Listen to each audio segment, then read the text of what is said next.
If you hold Iraqi Dinar, follow currency reform news, or simply want to understand what is actually changing behind the scenes, stay with me until the end of this update. What we're discussing today is not rumor, not speculation, and not hype. It's a structural shift that has been years in the making.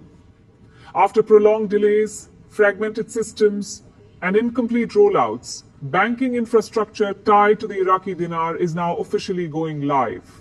And that changes the operating environment in a very real way. In this report, we're going to break down exactly what banking systems going live truly means, why it matters, what it changes for banks and holders, and just as importantly, what it does not mean. We'll cover how verification works under these systems, the role of contract rates, the central bank's position, international coordination, remaining risks, scam warnings, and a clear action checklist so you know how to protect yourself and your node. This will be practical, measured, and focused on reality.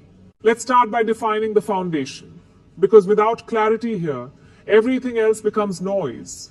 When banks say their systems are now live, they're not talking about a single switch being flipped. They are referring to the activation of full operational infrastructure that allows Iraqi dinar notes to be formally accepted, verified, recorded, and processed inside regulated banking environments. This includes updated banking software, secure connectivity with national and international payment networks, access to authentication databases, standardized procedures for handling physical notes, and trained personnel who can process transactions consistently. For years, the absence of these systems forced dinar handling into informal channels. Exchanges were fragmented, inconsistent, and often dependent on intermediaries with no regulatory oversight. Live systems replace that environment with traceability. Banks can now issue official receipts, authenticate notes through documented procedures, and integrate transactions directly into national ledgers. That alone is a major shift, because it moves the dinar from informal circulation into a regulated financial framework. However, it's critical to understand this clearly. Operational readiness does not equal a change in value. Systems going live prepare the road, they do not decide the destination. Exchange rates remain the responsibility of the Central Bank of Iraq and government policy makers. Infrastructure supports policy, but it does not replace it. One of the most important components of live systems is verification. This is not a simple visual inspection of a banknote. Modern verification involves layered authentication. Bank systems can cross-reference serial numbers, issuance batches, security features, and historical circulation records against central databases. Notes that fall outside approved parameters can be flagged immediately. For legitimate holders, this is a positive development. It means fewer arbitrary rejections, clearer explanations if a note fails verification, and documented outcomes that can be audited. For banks, it means compliance with international standards related to anti-money laundering and financial integrity. And for the system as a whole, it means counterfeit risk is reduced dramatically. This verification layer is the heartbeat of a live system.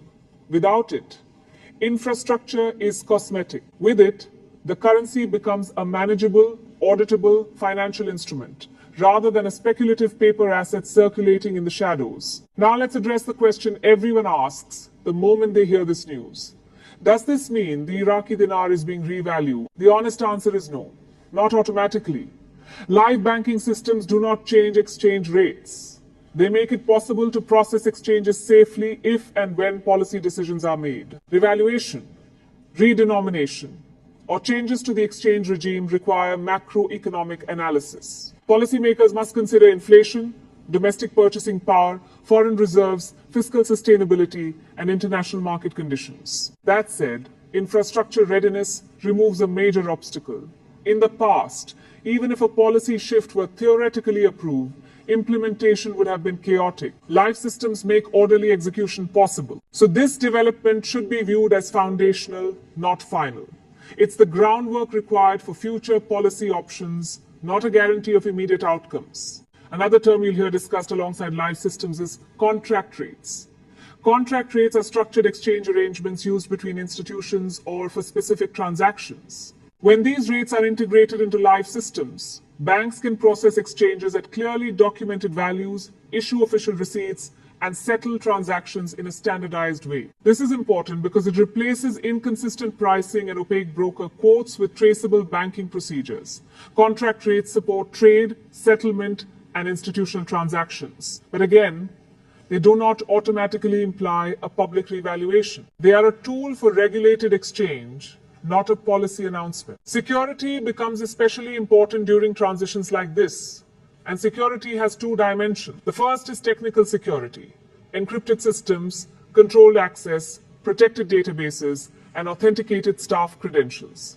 The second is transactional integrity, audit trails, standardized approvals, and documented dispute resolution processes.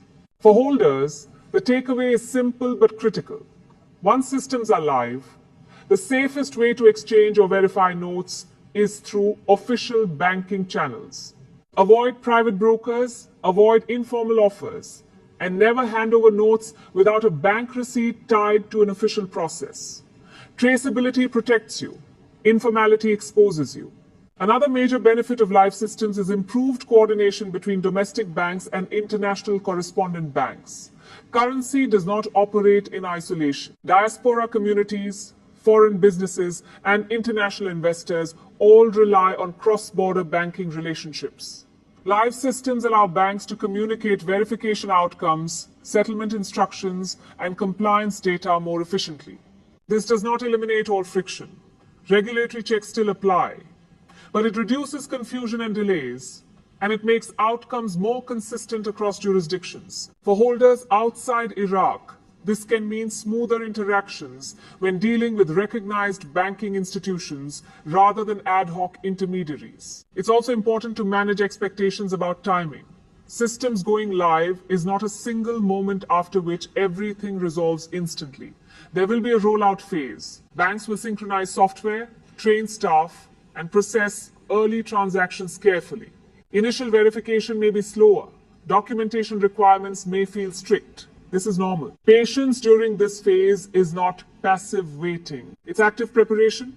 Secure your notes. Document provenance where possible. Monitor official bank communications. Being ready matters more than being fast. Emotionally, this moment carries weight. Many holders have waited years for tangible progress. Seeing institutional readiness creates hope, and that hope is understandable. But pressure to act quickly can be dangerous. Scammers thrive in moments of transition. Any offer promising instant gains, guaranteed rates, or secret access should be treated with extreme skepticism. Live systems actually make scams harder, but not impossible. Your defense is procedure. Only deal with recognized banks. Demand documentation. Never pay third-party fees to unlock an exchange. And never share personal or financial data with unverified contacts. From a global perspective, formal banking readiness improves confidence. Businesses trading with Iraq, international banks, and investors watch these signals closely. Standardized verification and exchange processes reduce transaction risk over time that can support broader economic integration. But currency value is still shaped by policy, politics, and economic fundamentals. The central bank's role remains decisive. Banks implement systems. The central bank sets policy. Any future currency action will come through official announcements backed by macroeconomic rationale. Monitoring central bank releases is far more important than tracking rumors. So what should holders do right now? First, secure and catalog your notes. Record serial numbers if possible. Store them safely. Second, avoid informal exchanges completely. Third, stay informed through official bank channels and credible financial news sources. Fourth, prepare identification and documentation. Compliance checks will apply. And fifth, keep expectations realistic. Infrastructure enables opportunity, but it does not promise outcomes.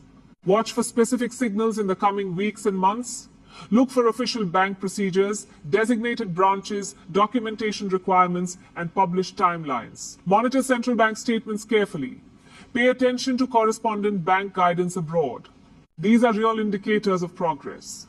If you plan to participate in any exchange, approach it in stages. Prepare documentation, choose reputable banks, ask questions in writing, expect verification steps. If someone offers to bypass those steps for a fee, that's your warning sign. It's also worth considering the broader picture. Holding physical currency is one form of exposure to Iraq's economic future, but it carries unique risks. Live systems reduce operational risk, not macroeconomic uncertainty. Professional financial and tax advice is wise before large transactions, especially across borders. To conclude, banking infrastructure going live for the Iraqi dinar is a significant operational milestone.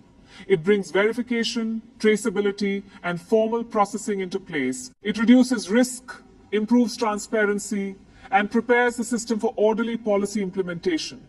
It does not guarantee revaluation, but it is necessary for any credible future action. Progress like this deserves cautious optimism, not impulsive decisions.